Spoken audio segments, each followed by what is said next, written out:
Hello everyone, আসসালামু আলাইকুম সবাইকে। ওয়েলকাম করছি নতুন একটি ভিডিও দেখার জন্য। এই তো গ্রামের বাড়িতে চলে আসলাম ঈদ করার জন্য, তাই সবার জন্য টুকিটাকি রান্না করতেছি আর আপনাদের মাঝেও শেয়ার করছি।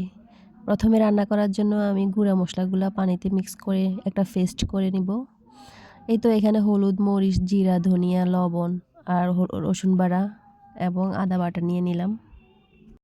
মশলাগুলো ভালোভাবে ফেটিয়ে মিক্স করে নিব। এভাবে মশলা তৈরি করে রান্না করলে রান্নার স্বাদ দ্বিগুণ বেড়ে যায়। এরপর চলে যাব চুলায়, একটা কড়াই বসিয়ে দিয়ে দিব প্রয়োজন মতো তেল। তারপর দিয়ে দিব পেঁয়াজ কুচি। এরপর পেঁয়াজটাকে ভালোভাবে ভেজে নিব। পেঁয়াজটা ভালোভাবে ভাজা হয়ে গেলে দিয়ে দিব আস্ত গরম মশলা। এরপর দিয়ে দিব আগে থেকে তৈরি করে রাখা মশলার পেস্ট। এ পর্যায়ে চুলার জালটা আমি কমিয়ে রাখবো, যেহেতু আমি সিলভারের পাতিলে রান্না করতেছি, তাহলে মশলাগুলো লেগে যাওয়ার সম্ভাবনা আছে। তো এখানে আমি বাটি ধুয়ে আর একটু পানি দিয়ে দিলাম, যাতে মশলাটা ভালোভাবে কষিয়ে যায়।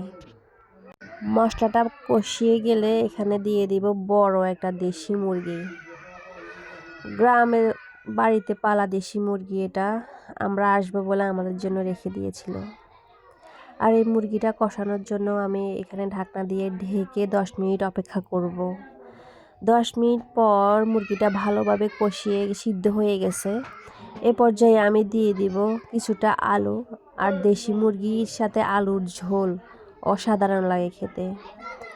আলু দেওয়ার পর আমি মুরগি এবং আলুটাকে ভালোভাবে কষিয়ে এখানে আমি আরেকটু ঢাকনা দিয়ে ঢেকে অপেক্ষা করব, যেহেতু দেশি মুরগি সিদ্ধ হতে একটু সময় লাগতে পারে।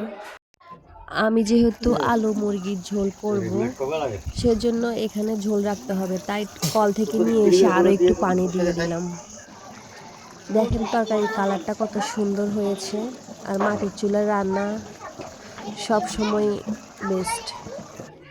এরপর রান্নাটা শেষ হয়ে গেল। আমার রান্নাটা কেমন লেগেছে জানাবেন। সবাই ভালো থাকবেন। আল্লাহ হাফেজ।